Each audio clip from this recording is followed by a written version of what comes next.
Vendredi 14 février 2025, la librairie Ombre Blanche accueillait Hugues Pagan, qui exerça dans l'enseignement, puis dans la police et le cinéma en tant que scénariste, notamment pour la série Mafiosa et Police District. Aujourd'hui, Hugues Pagan est écrivain, auteur de romans policiers, parmi lesquels Le Carré des Indigents, pour lequel il a reçu le prix Landerneau et le Grand Prix de littérature policière en 2022. Il présentait ce jour-là L'ombre portée, paru aux éditions Rivage Noir. Bonne écoute.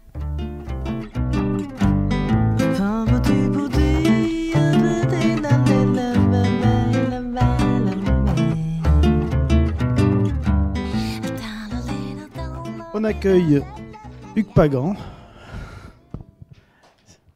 pour son dernier roman. Et voilà, c'est L'ombre portée. Bah, tiens, première question, c'est pourquoi le titre ? C'est une excellente question.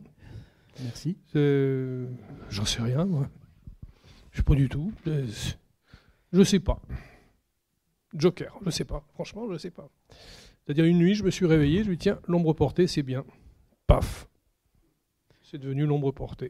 Et le roman était déjà en cours ou c'est il était, oui. Je vais expliquer un peu comment je procède. Oui, très bien. Alors, je commence par avoir une situation en tête. La situation en tête, c'est Schneider rencontre le diable. C'est grosso merdo, c'est ça, quoi. Après ça, je me dis, oui, c'est bien, salut, ça va, quoi. Mais il faut quand même que mes lecteurs lisent quelque chose. C'est le minimum. Alors, il faut que je structure ça. Donc, pendant 6 à 7 mois, je fais un plan très détaillé. C'est un synopsis complet. Et puis, je le balance dans ce que j'appelle la cave à fromage, c'est-à-dire ça reste 2, 3, 4, 5 mois, 1 an. Là, en l'espèce, c'est resté 2 mois. Et ensuite de quoi, un beau matin, je dis à Madame Pagan, écoute, on s'est beaucoup aimé, mais là, pendant un certain temps, tu ne vas pas me voir. Et elle ne me voit pas. Et là, je me mets à la charrue, donc je commence à rédiger. Motu proprio, à rédiger le texte, et ça demande... l'ensemble du processus, ça demande 2 ans et demi à 3 ans. Quand intervient le titre ? Des fois au début. C'est arrivé que mon titre arrive tout nu, il n'y avait rien. La mort dans une voiture solitaire, il n'y avait que dalle, rien. Et tiens, je vais écrire un bouquin, ça s'appellera comment ? La mort dans une voiture solitaire. Mes collègues me disent, ok, reprends un Ricard, ça t'ira mieux après, quoi. C'était un enthousiasme total et débordant. Et puis d'autres sont venus, par exemple, Veine Recherche, c'est venu à la moitié. Celui-là, c'est venu, oui, à peu près la même manière, à la moitié. Mais je ne me casse pas la tête. Je sais qu'il va venir. Et s'il ne vient pas, c'est très simple, je ne fais pas de livre. Donc il y a 3 mois... Il y a des livres dans les tiroirs qui n'ont pas trouvé de titre. Il y en a une dizaine à peu près. À l'état de squelette, oui, mais il ne faut pas s'en faire, quoi. C'est pas grave. Qu'est-ce qui t'a fait revenir au roman, puisque, sauf erreur de ma part, il y a quand même eu une grande période où on n'avait plus de romans de Hugues Pagan. Oui, on n'avait plus de romans de Hugues Pagan. Une vingtaine d'années à peu près. Ouais, à peu près, mais le problème, c'était une succession de hasards. Il s'est trouvé qu'après que j'ai écrit un bouquin qui s'appelait Dernière station avant l'autoroute, j'avais pris le prix de je ne sais pas quoi à l'époque, Grand Prix de littérature policière. J'ai un type qui m'a téléphoné un jour qui m'a dit, vous savez que vous écrivez bien. J'ai dit, il ferait mieux de picoler, ça vous changera les idées, mon vieux. Il dit, non, je veux vous rencontrer, j'ai l'idée de faire une série télévision qui s'appellerait je ne sais pas comment, pour Madame M6. Moi, chez M6. Rien que pour rire. Et puis en fait, ça s'est fait. Ça s'est fait. L'Andouille m'a embauché pour 6 épisodes, et les 6 épisodes sont devenus 28 épisodes. Ça s'appelait Police District. Je leur ai fait... Pardon. J'ai failli être cynique et brutal, mais assez brave gens de M6, c'est-à-dire une télévision lessivière. Hein. Je leur ai fait bouffer une merde pas croyable, quoi. Et ça s'est terminé parce que dans le dernier épisode que j'ai écrit et qui a été diffusé, j'ai une femme qui a voulu se venger d'un DRH qui était une ordure. On l'avait chiadé. Hein. Et simplement, le DRH en question avait foutu une femme dehors en disant « Vous êtes obsolète ». Et c'est sur ce fameux « Vous êtes obsolète » que le patron de la 6 à l'époque a pris la décision de cesser la série. Voilà, tout s'est passé comme ça. J'ai gagné énormément d'argent, mais alors énormément. Hein. J'ai gagné énormément d'argent. Le fisc m'a piqué un maximum de pognon. Ensuite de quoi, parce que j'avais cette espèce de petite... C'est addictif, hein, vous savez, écrire des scénarios, c'est tellement plus facile. C'est addictif, donc j'ai fait Police District, après j'ai fait quelques unitaires par-ci par-là, dont un qui a super bien fonctionné, qui s'appelait Les Hommes dans l'ombre, qui parlait de la tuerie du sac d'Oriol. Après j'ai fait Mafiosa, j'ai fait quoi encore? J'ai fait la série Un flic pour la 2. Voilà, donc j'ai écrit beaucoup de scénarios qui ont été tournés, je veux dire, avec des comédiens, alors je ne vous en dirai rien parce que il faut savoir rester charitable. Et puis un beau jour, j'ai eu un redressement fiscal monstrueux qui m'a précipité dans la merde. Voilà. Tout s'est arrêté d'un coup, sauf que j'avais mes squelettes dans le placard. J'avais plein de squelettes dans le placard, dont un squelette qui s'appelait Profil perdu, et qui s'appelait déjà Profil perdu. J'ai commencé à écrire et je me suis rendu compte que j'avais rien perdu, quoi. Voilà, je me suis remis à écrire tout naturellement. Peut-être que si la télévision avait continué et le cinéma avait continué à me faire les yeux doux, peut-être que ça ne serait pas produit. Voilà. Et si le fisc ne m'avait pas embêté, ça ne serait pas produit non plus. Mais enfin, en même temps, je suis revenu dans mes bonnes vieilles pantoufles, dans mes bonnes vieilles charentaises, avec beaucoup de plaisir, quoi. Ce que je ne savais pas, c'est que... ce que je savais déjà, mais je ne savais pas que ça deviendrait de plus en plus difficile, quoi. Parce qu'on écrit de façon assez naïve au début, on ne sait pas trop, on glandouille. Bon, j'ai arrêté de glandouiller à partir de Dernière station avant l'autoroute, qui est... Là, c'est déjà, on commence à taper... Non, il y a un truc qui s'appelait... Il y a un truc que j'ai fait avant, qui s'appelait L'étage des morts. L'étage des morts. Donc là, ça a commencé à faire un virage que je qualifierais de virage vers la qualité. Et je me suis pris à ce jeu idiot de me dire il faut faire mieux à chaque fois. Ou moins mal. Les sympathisants vont dire mieux, ceux qui n'aiment pas, ils vont dire moins mal. Caca boudin. Voilà. Ai-je répondu à la question? Oui, tu as répondu à la question. C'est uniquement par fainéantise, hein. Je me suis mis à écrire des scénarios, parce que quel foutage de gueule, le scénario. C'est hallucinant, c'est incroyable. Ceci étant dit, comme en général les scénarios français sont mauvais, c'est normal qu'ils soient bien payés. Et donc tu t'es remis à écrire, heureusement pour nous. Je n'avais jamais cessé d'écrire. D'écrire des romans, de publier des romans plus exactement, de faire publier des romans. Et on va trouver ce personnage de Schneider. Est-ce que tu peux nous en parler un peu de... Alors Schneider, c'est une histoire très particulière. Quand j'écris mon premier bouquin, j'ai calculé, parce que je suis quelqu'un de très calculateur, j'ai calculé que qu'est-ce que je veux raconter? Une histoire de flic. Pampan, menottes, prison. Aucun intérêt. Alors, il y a un crime qui est commis, on sait très bien que l'impétueux policier va trouver la solution et que l'auteur sera puni. C'est-à-dire quelque chose de totalement chimérique. Ça n'existe pas dans la réalité, avec ou sans ADN. Bon, ça m'intéressait un peu parce que je connaissais très bien la procédure, j'étais à la criminelle. Et j'étais réellement à la criminelle. Donc ça ne me posait pas de problème de raconter une histoire de crime. Et puis en même temps, je me suis dit, écoute, qu'est-ce qui est important dans la vie? C'est la vie, la mort, l'amour. Et j'ai décidé, dans mon coin, de raconter l'histoire d'amour d'un type, Schneider, qui est chef de groupe criminel et qui est littéralement bouffé parce qu'il s'est fait jeter par la femme de sa vie. Et l'histoire de la mort dans une voiture solitaire, derrière cette histoire de flic, hein, c'est l'histoire d'un type qui tombe. Un type qui tombe et qui va finir par tomber à la fin. Hein. Donc, la pire manière de tomber qui soit, c'est quand même de mourir, quoi. Je n'ai pas essayé, mais il paraît. Pas encore essayé. Et donc, il était inscrit dès la première phrase de La mort dans une voiture solitaire que ça se finirait tragiquement. Je ne suis pas de ces petits écervelés qui vous racontent un bouquin polar. C'est une horreur, c'est épouvantable. Et à la fin, qu'est-ce qu'il fait? Il prend une copine et il va passer 15 jours sur la Côte d'Azur. Non, c'est pas logique. Ça ne correspond pas à ce que je considère comme être l'économie du texte. Je voulais écrire une petite tragédie à ma mesure. J'ai écrit une tragédie qui se finit mal. Mon éditeur de l'époque, on a quand même vendu, à l'époque, on a vendu 35 000 exemplaires de La mort dans une voiture solitaire. C'était chez Fleuve Noir. C'était pas mal. Et j'étais le premier et le seul flic en activité qui écrivait. Maintenant, il y en a plein, enfin, qui écrivait réellement, je dirais, hein, qui écrivait lui-même, pas, voilà, à l'époque. Donc c'était un cas unique. Mon éditeur me dit qu'il faudrait trouver quelque chose à raconter. Alors j'ai raconté autre chose, et puis au bout de 4 ou 5 livres, je me suis dit, ce con de Schneider, il ne m'a pas tout raconté. Il faut que je sache ce qu'il a fait, qui il était. C'est un problème entre lui et moi, ça. j'ai commencé à écrire un autre bouquin qui s'appelait Vaine Recherche, qui était plutôt pas mal branlé. Dans Vaine Recherche, j'ai été le premier à inventer en France ce qui s'appelle le tueur en série. Je ne vais pas vous traduire ça en anglais, ça s'appelle en anglais serial killer. Mais j'étais le premier.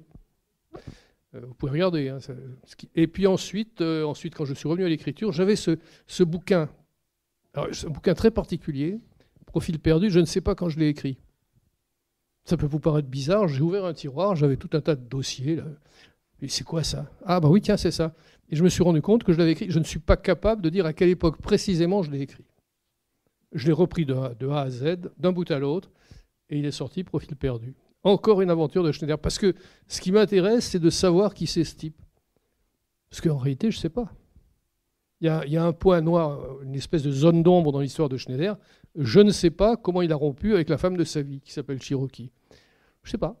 Un jour ou l'autre, il me le dira peut-être, hein, mais j'en doute. C'est pas un garçon à trop se répandre. C'est pas... Non. C'est pas un grand bavard, Schneider. Non, c'est pas un grand bavard. Contrairement à son auteur. Non, mais c'est très bien. Moi, j'aime les auteurs bavards. Non, je rigole.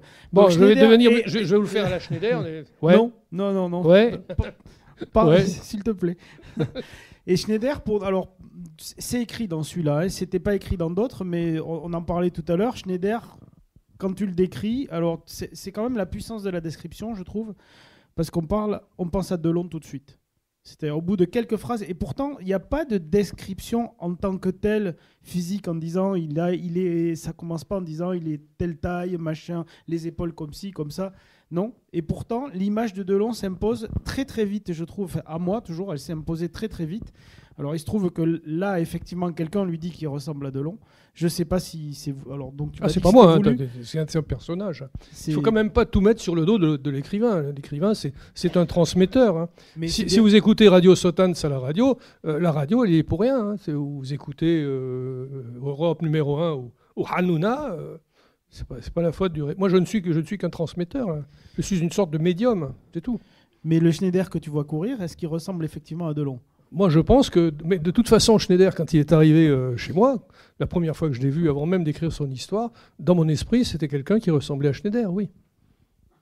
Oui, absolument. À Schneider ou à Delon ? Ah, Delon, pardon, autant pour moi. Oui, il ressemblait déjà à Schneider. C'est comme le sparadrap dans l'avion, ça. Impossible de s'en débarrasser. Pourtant, je l'ai flingué direct. Et alors, une des choses ce qui le caractérise, si vous n'avez jamais lu, c'est d'abord une élégance et une mélancolie. Et là, en plus, alors, il est musicien aussi. Ah oui. Même s'il ne joue pas. C'est un très bon pianiste. Voilà, même s'il ne joue pas dans le dernier roman, il jouait dans le précédent, mais et la référence est à Duke Ellington, et je trouve que ça colle effectivement parfaitement. Élégance, mélancolie, c'est Ellington. Oui, sophistication, virtuosité. Oui, bien sûr, absolument. Non, c'est un type bien, Schneider, il ne faut pas croire. Déjà, c'est un policier qui sait jouer du piano. C'est déjà pas souvent. Si, ça doit... Non, mais ils sont 135 200. 3. Je pense qu'il y en a un au moins qui sait jouer du piano. Je veux dire. Oui, c'est un gars... Moi, je l'aime bien, Schneider. Je l'aime bien depuis le début. Et puis, je sais pas. Mon éditrice, qui est une femme charmante, Jeanne Guyon, me dit, parce que je discutais dans une autre intervention, elle dit que vous savez, Schneider, ça commence à me fatiguer, mon monde des flics. Maintenant, on les voit armés jusqu'aux dents, fusil automatique. C'est pas sexy, quoi. Je dis, peut-être que je vais arrêter. Elle me dit, ah non, arrête pas. Voilà, bon, je n'ai pas osé lui demander si c'était le chiffre de vente qui l'intéressait, je ne suppose pas un seul instant. Mais voilà, bon, je vais peut-être continuer un petit peu avec Schneider. À moins qu'il ne veuille pas. Hein. Parce que s'il ne veut pas, je peux rien y faire. Quoi. C'est lui qui vient voir pour... Ouais, absolument. Et tu as dit que tu mettais 2 ans et demi pour écrire. 3 ans. 3 ans, mais alors qu'est-ce qui prend du temps ? Est-ce que, justement, alors, une des caractéristiques pour ceux qui ne l'ont pas lu encore, Hugues Pagans, c'est quand même un style d'écriture qui est superbe, une écriture magnifique, et je voulais savoir comment ça se travaille, ça, si c'est un travail ou si ça tombe comme Schneider. Non, c'est jamais tombé du ciel, à moins que, bon, je sais pas. Non, c'est un travail.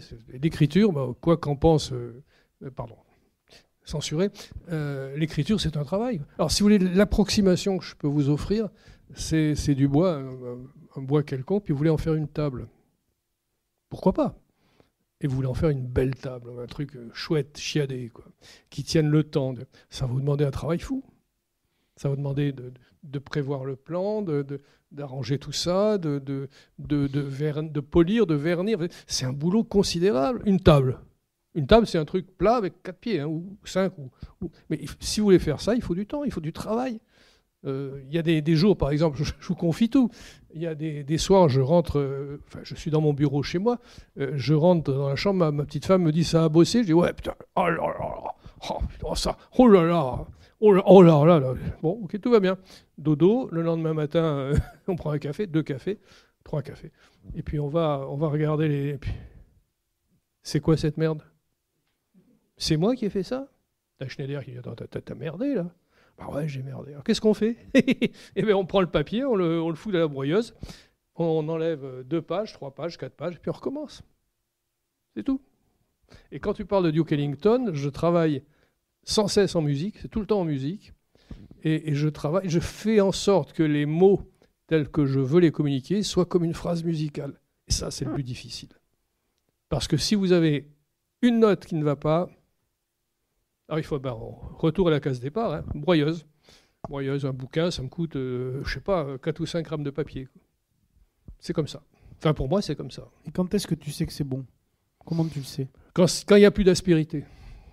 Quand je parle, je lis, j'écoute, et ouais, là ça colle. Mais des fois, ça colle pas tout du long. Des fois au bout de 5, 6 lectures, il y a un truc et on se dit, mais non, ça va pas là. Là, ça va pas.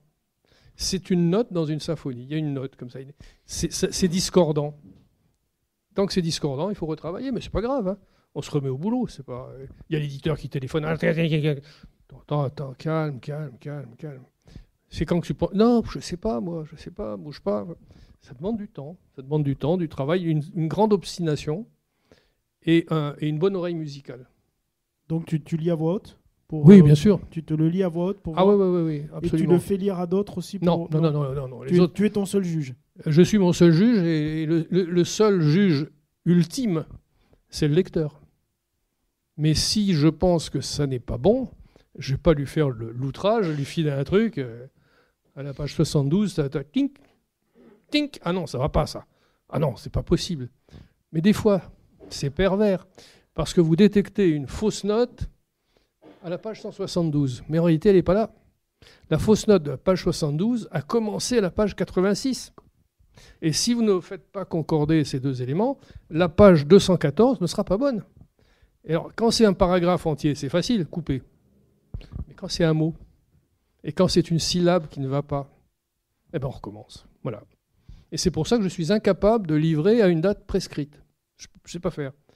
On ne m'a jamais passé de commande et je ne dis pas que c'est bien ou mal. Je dis que je ne peux pas. Voilà. Tant que c'est pas mûr. Donc ça veut dire qu'il faut relire l'intégralité pour s'assurer qu'il n'y a pas de fausses notes dans toute l'intégralité. Ouais. Ça demande 2 jours, 3 jours. Bon, après, le résultat est à la hauteur du travail, donc Ah oui, c'est du boulot, hein, c'est pas... Ouais. Et ce boulot, alors Schneider, tu dis que tu l'aimes bien, Schneider, mais le pauvre qui aime bien châtie bien, parce que... non, mais il fait des conneries, c'est pas tellement qu'il fait des conneries, mais si, il fait des conneries. Le bonheur lui est interdit. Mais non, parce que ce mec-là est un compulsif, enfin, il arrive toujours à se foutre dans des merdes pas possibles, c'est pas de ma faute quand même. Hein, je suis pas Dieu, enfin, quoique... En un sens. Non, il y a des conséquences inéluctables de choses. Quand il commence, je prends ce bouquin-là en particulier, ce malheureux Schneider, il est en train de courir, après il va dans un troquet, etc. Il voit une gonzesse, une femme, pardon. Je suis dans l'ancienne époque. Hein. Voilà, oui, un vieux monsieur. Mais, et puis à un moment donné, il arrive sur un incendie au départ, dont on ne sait pas s'il est volontaire. Qu'est-ce qu'il en a à foutre de cette affaire? Il se met dans la merde. Parce qu'il descend, parce qu'il y va, et une fois qu'il y est allé, il se rend compte d'Amned qu'il y a 3 clodos qui ont cramé en bas. Ça devient criminel. Mais encore une fois, c'est pas à lui de prendre. Il n'y a pas marqué obligatoire. Non, il prend parce qu'il a décidé de prendre. Et tous les emmerdements qu'il va avoir après sont les conséquences d'un acte initial. C'est ça le vicieux scénariste au départ. C'est de tout mettre au début. Tout est au début, et à la fin, on dit comment il a... Lisez le début. vous aurez la faim. Alors, il prend aussi parce qu'il n'y a que lui qui prend. Ça intéresse personne que lui. Vous savez, vous avez un incendie volontaire, vous avez 3 clodos qui ont cramé en bas, vous remontez en disant oui, il y en a 3 qui sont... Qu'est-ce qu'on en a à foutre dans les romans bienséants, évidemment, le hardi, tout le monde s'en fout. Il ne prend pas l'affaire n'est pas traitée, ça ne change rien. Bon, si c'est la cousine germaine du sénateur du coin, alors là, qui est elle-même écrivain, scénariste, etc., et qui est connue dans le monde entier, et même sur Mars, voilà, évidemment, on va lui dire, il faut prendre. Mais en général, quand vous avez des gens aussi... Des victimes aussi prestigieuses, c'est pas un petit flicard de brigade criminelle qui va prendre. On va mettre au minimum un commissaire principal, c'est-à-dire le meilleur incapable du coin, et vous êtes sûr qu'on n'aura pas la solution à la fin. Pardon, j'ai rien dit. En fait, j'ai oublié de vous dire, si vous avez des questions en cours de rencontre, c'est plus simple que vous... si vous voulez... Que vous interveniez en cours de rencontre, hein, si vous voulez réagir. C'est mieux que d'attendre à la fin et que vous notiez vos questions. Alors, peut-être... Alors, celui-là, peut-être encore plus que le précédent. Pour moi, l'impression générale, c'est un peu la mélancolie. D'ailleurs, il y a beaucoup de brouillard. L'atmosphère, c'est le brouillard. Brouillard, le gel... La pluie, oui, bien sûr. Mais la mélancolie de Schneider, elle est depuis le début, puis je trouve que, personnellement, ça s'aggrave, quoi. Il arrive à un stade où c'est l'avant-dernier. Si on suit la progression des Schneider, c'est l'avant-dernier avant la mort dans une voiture solitaire. Donc, en principe, ce garçon, il doit lui rester 2 ans à vivre, quoi. Vous me direz qu'en 2 ans, je peux encore torcher 4 ou 5 bouquins sans intérêt, quoi. Mais donc, pourquoi la mélancolie, justement ? C'était ça que tu voulais raconter dès le début ou... Oui, je pense que Schneider est quelqu'un, il n'est pas le seul, hein, quelqu'un qui vit beaucoup dans le passé. Et quand on vit dans le passé, c'est simplement qu'on a une densité humaine très grande. Les gens qui se projettent dans l'avenir sont en général des échevelés qui ne vont qu'à une fin prochaine, hein. Mais non, les gens qui se posent la question de leur être, forcément se posent la question de d'où je viens. Si vous voulez vous poser la question de où je vais, il faut partir de d'où je viens. Et Schneider, c'est ça. C'est un héros, je crois que c'est mon ami Jean-Pierre Deloup qui avait écrit que c'est un héros romantique. Oui, Schneider est un héros romantique, oui. Et tu te fais un peu le témoin aussi, avec ce Schneider, d'un monde en train de disparaître, des petits commerces qui disparaissent. Il y a quelques écrivains, alors en France, je ne sais pas s'il y en a beaucoup d'autres, mais il y a eu quelques écrivains qui malheureusement ont disparu, style Ledesma à Barcelone ou McElvanney en Écosse, qui se sont fait un peu comme ça, un peu la mémoire de quelque chose qu'on ne connaît plus. Est-ce que c'est une chose que ça vient comme ça ou c'est quelque chose que tu te dis que tu veux faire ? Oui, c'est au départ ce qu'il faut un personnage tout seul, c'est rien. Un personnage, il lui faut un environnement social, si je puis dire, un environnement familial, un environnement affectif. Et puis il faut aussi un lieu. Il faut aussi un endroit. Sinon, c'est hors sol, quoi. C'est n'importe qui, n'importe où, n'importe comment. Bon, rien. Voilà. Schneider, il a capté l'intensité d'une ville. Et cette ville, que j'ai bien connue, c'est une ville qui meurt. Et pourquoi cette ville meurt-elle ? Parce que là commence à apparaître, en gros c'est la fin de l'ère pompidolienne, hein, avec Giscard et compagnie, on commence à tout bétonner. On commence... Bon, je parle d'une ville qui s'appelle Dijon, que je connaissais bien, où j'ai été policier à la criminelle.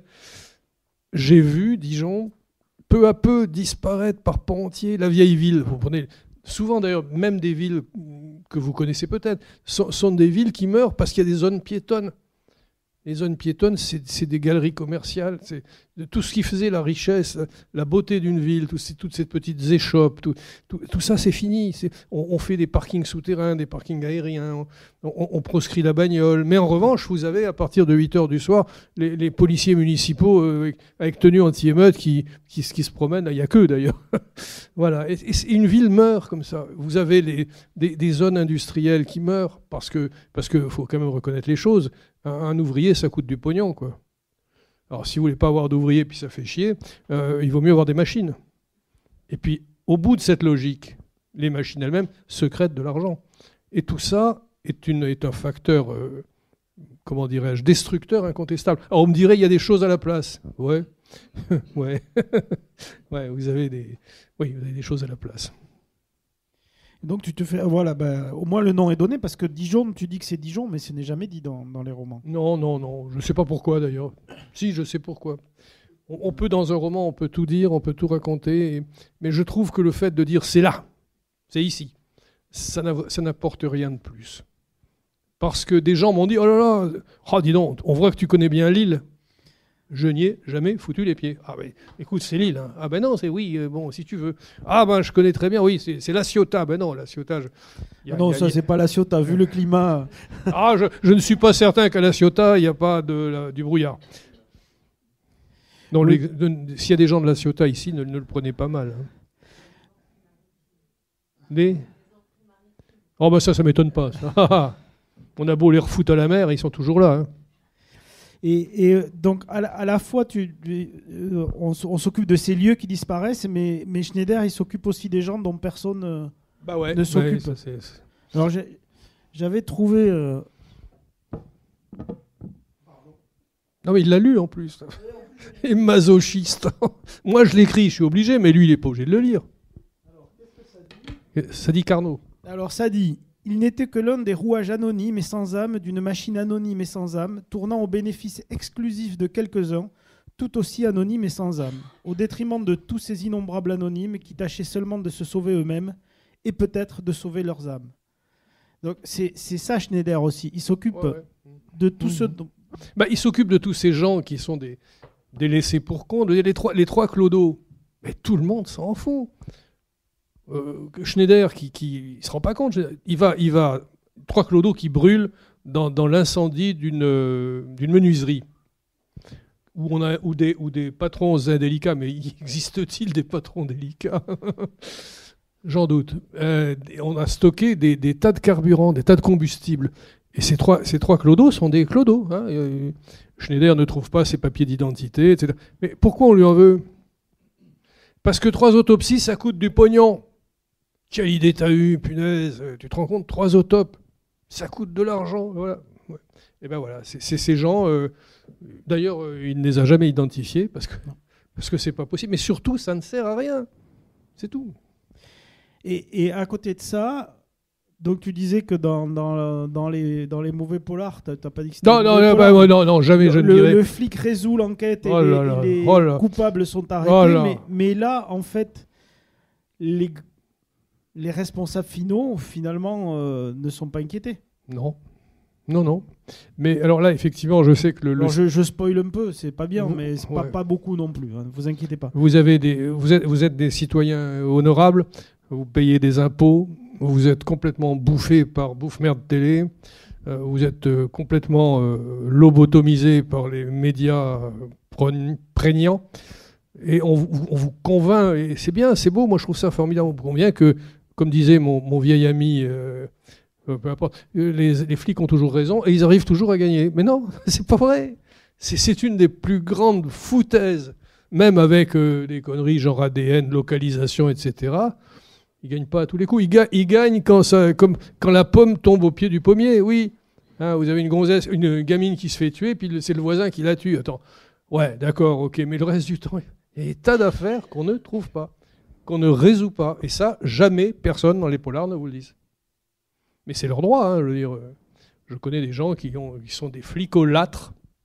Il y a 2 façons de décrire la police, mais ça, c'est un autre problème. Il y a une façon cornélienne, c'est-à-dire que Corneille décrit les hommes tels qu'il voudrait qu'ils fussent, et la façon racinienne, qui dit qu'il décrit les hommes tels qu'ils sont. Je suis un racinien du polar. Et effectivement, alors tous ces personnages qui sont un peu les notables donc, de la ville, puisqu'on ne va pas lui donner de nom, ça doit valoir pour beaucoup de villes, en fait, leur seule occupation, c'est de se tirer dans les pattes les uns des autres. Ouais, ça c'est une constante. Ouais. Les petits en bas, j'ai beaucoup de tendresse pour les petits en bas, et Schneider aussi d'ailleurs, parce que souvent ils se tirent la bourre par nécessité. Hein, quand il faut survivre, moi si j'avais d'un jour à survivre, je ne dis pas que je ne prendrais pas 11,43, c'est pas évident. Quand il faut, et je trouve que 8 fois sur 10, c'est tout à fait compréhensible. Je ne dis pas que c'est excusable. Tout à fait compréhensible. Tandis que les gros d'en haut, ils se bouffent la gueule entre eux, mais par pure vanité. Hein, je me rappelle une guerre qui avait eu lieu, une guerre qui a fini par un meurtre d'ailleurs, résolu. Une guerre qui avait eu lieu entre deux pontes de la chirurgie du coin. Vous ne pouvez pas se blairer. Même époque, même statut social, même gonzesse, même maîtresse. Puis ils ont fini par... voilà. Alors ceux-là, je les aime pas. Ouais. Parce qu'ils ne sont pas obligés, quoi. On dirait que ça va aussi pour les écrivains. On n'est jamais obligé d'écrire. C'est moins nocif. Oh, il y en a un qui a été nocif, en tout cas. Il s'appelait Adolf Hitler. Oui, certes. Ah, oui. C'est des mots, rien que des mots. Et tiens, on y vient. Tu dis que tu as commencé, ton idée, c'était Schneider rencontre le diable. Or, jusqu'à présent, contrairement à ce que... Parce que ça pourrait être un polar américain, tiens, où le mal, c'est un mal avec un M majuscule, c'est métaphysique, et ça vient pas de quelque part. Tandis que chez toi, le crime, il a des racines très, très prosaïques. Et alors, qu'est-ce qui t'a donné cette idée de lui faire rencontrer le diable ce qui m'a donné l'idée, c'est que j'ai rencontré le diable. C'est vrai. Il n'y a rien de pire. Alors, dans toutes les déviations de l'esprit humain, rien n'est pire que l'esprit sectaire. C'est vraiment j'en parlais avec mon excellent ami et collègue, c'est le pire. Les sectes arrivent à vous faire des choses absolument hallucinantes. Ça va de 500 morts empoisonnés à des homicides. C'est incroyable. Cette puissance, alors effectivement, cette puissance d'un esprit humain ou de plusieurs esprits humains sur d'autres esprits humains. Alors, on va tous se dire, c'est tous des borgnoles. Oui. Ils sont cons comme des barriques d'y croire. Non. Faites bien votre examen de conscience. Je suis sûr qu'en chacun de nous, il y a une faille par laquelle un autre individu peut s'introduire. Et ce sont des gens extrêmement dangereux. J'ai très bien connu le patron de l'ordre du Temple solaire. C'est extraordinaire. Ils ont quand même fait une vingtaine de morts et 2,5 milliards de bénéfices. Jouret, et c'était un petit garçon. Bon, c'était un petit garçon assez bizarre, mais au fond, tout à fait sympathique, quoi. Et ce type-là est arrivé à détruire. J'ai connu ensuite un ancien adepte de Jouret. Sa vie est bousillée. Ce sont des gens extrêmement dangereux. L'ennui, c'est que quand ils sont intelligents, ils s'en tirent. Bon, Jouret s'en est pas tiré puisqu'il s'est mis le feu à lui-même. Idée curieuse.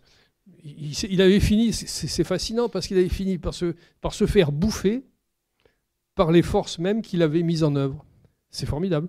Alors peut-être qu'il y a une forme de justice, quoique je n'y crois pas beaucoup. D'ailleurs, il n'y a pas beaucoup de formes de justice dans tes...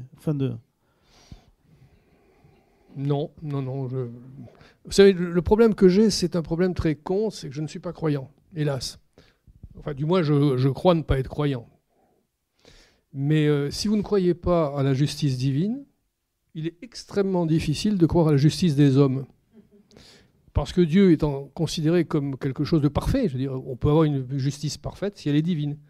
Mais les clampins qui sont chargés de réprimer les crimes et les délits, les gens qui arrêtent des gens, c'est quand même des gens assez ordinaires, mentalement surtout. Et puis ensuite, il faut comprendre que la justice, c'est un business comme les autres. C'est un boulot comme les autres. Ça gagne du pognon à tous les étages. Il y a les avocats qui vivent de la justice, il y a les gens qui font des autopsies, il y a les gens qui lambrissent les palais de justice. Les avocats, j'en ai déjà parlé. Il y a tout un tas de... comment dirais-je, les gens des prisons. Hein, c'est un boulot formidable. Je voudrais savoir le chiffre d'affaires réel de la justice. Alors, les malfaiteurs qui malfaitent dans tout ça, bon, ils sont là pour la figuration, c'est tout. Surtout que chacun sait que ça n'a jamais résolu le problème du mal. Enfin, du mal avec un petit thème, hein, pas le... Et donc, oui, ce diable, tu veux nous en parler un peu plus ou non, je connais pas bien le diable. Schneider se dit, bon, youpi, je vais le dégringoler. Mais c'est bien, je veux dire, c'est un garçon sympathique. Il est un peu naïf, Schneider, hein, il est romantique, naïf. Et moi, j'ai cessé depuis longtemps de l'être. Quand il m'a dit, je vais m'attaquer au diable, je lui ai dit, oui, si tu veux, fais ça. Puis qu'est-ce que tu fais l'après-midi? Vous savez, c'est Ouin qui, son général, lui dit « Écoutez, Ouin, rassemblez l'armée suisse, demain, nous envahissons la Russie. » Et Ouin, il dit « Oui, mais on fait quoi l'après-midi » Voilà, c'est le même problème. Il dit « Si tu veux faire ça, fais-le. » Il était sûr qu'il allait au carton. C'était évident. Il s'est heurté à une structure mentale bien supérieure à la sienne. Il allait à l'échec. Et c'est pour ça que je dis que Schneider, il m'énerve. Parce qu'il arrive toujours à se foutre dans des merdes pas possibles. Tu ne peux pas rester tranquillement, aller à la pêche. Voilà. La chasse, la pêche. Non, il ne peut pas. Non. Et puis ça m'emmerderait de raconter ça. Peut-être une dernière question avant de vous donner la parole ou de vous le livrer pour les signatures. Le choix de l'époque. Ça c'est une question qui revient à chaque fois. Mais... Je m'en gaffais. Pagan est un sale type. Faut le savoir, qui a des exécrations personnelles. Il y a des tas de choses que je déteste dans le monde contemporain dans lequel je suis contraint de vivre. Et il faut être malin. Cette langue, j'ai vu ça récemment dans un bouquin d'une personne qui a écrit, où brusquement il y a la tchatch de banlieue, wesh, des trucs comme ça. C'est mal foutu, c'est mal branlé, tout le monde s'en fout. Bon, je ne veux pas, lorsque j'écris, je me mets en costard, je mets une cravate, je ne veux pas parler un français pourrite. Comme dit ma fille, complètement pourrite. Je dis non, ma chérie, c'est pas pourrite, c'est pourri. Ouais, ton argument, il est pourrite, ouais, d'accord, il laisse tomber. Quand j'écris, je veux que ça soit en français soutenu, si, avec un vocabulaire adapté, avec une musique. La musique, c'est Duke Ellington 55-57. Je veux que ça soit comme ça parce que c'est chez moi. Si vous rentrez chez moi, vous devez accepter de vous taper du Duke Ellington, d'avoir un français un peu plus convenu. Et surtout, et là je suis vicieux, quand vous écrivez en 74, voyez, pourquoi tu as fait ça? Il n'y a pas de téléphone portable. Mais non, en 74, il n'y avait pas de téléphone portable. Ça n'existait pas. Ouais, mais tu comprends pourquoi il se fait chier, Schneider, il n'y a qu'à faire une recherche DNA. Pardon. Mais non, il n'y en avait pas. ADN, ça n'existait pas. Les portables, ça n'existait pas. Ce français relâché, ça n'existait pas. Les mecs avec des casquettes à l'arrière, ça n'existait pas. Des petites filles qui se mettent des robes, ça n'existait pas. Et puis surtout, il y avait des messieurs, des dadames. C'était un monde, je décris un monde simple.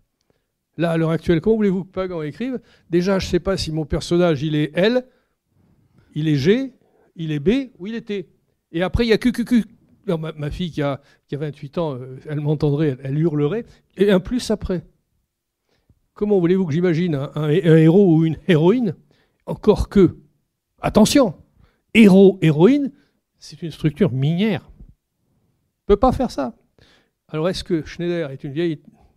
Est-ce que c'est un mec, une gonzesse, un demi-mec, un tiers de gonzesse?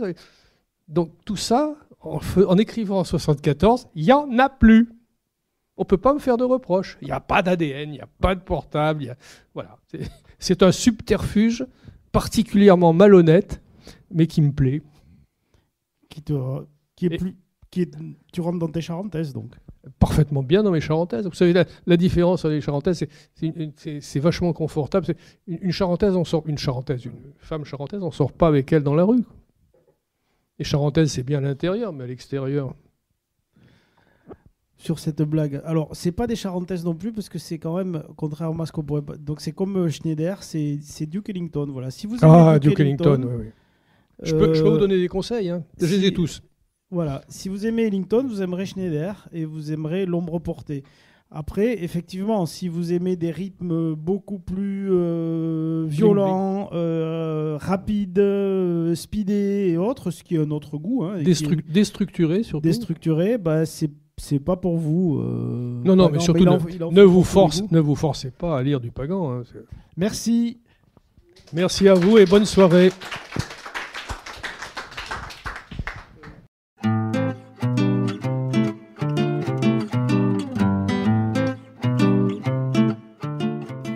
C'était Hugues Pagan, auteur de L'ombre portée aux éditions Rivage Noir, lors de sa venue à la librairie Ombre Blanche, vendredi 14 février 2025.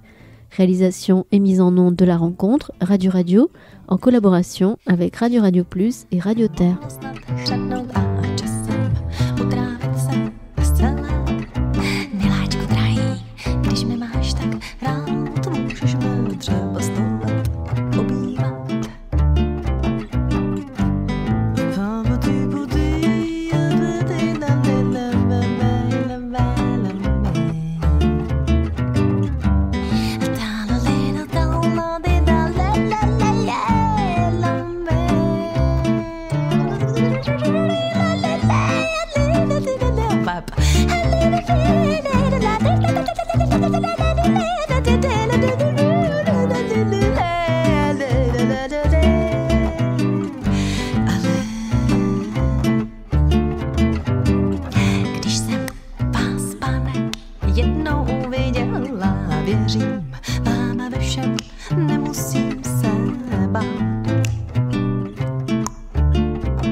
Vaše srdce mohlo snad chřadnout a čas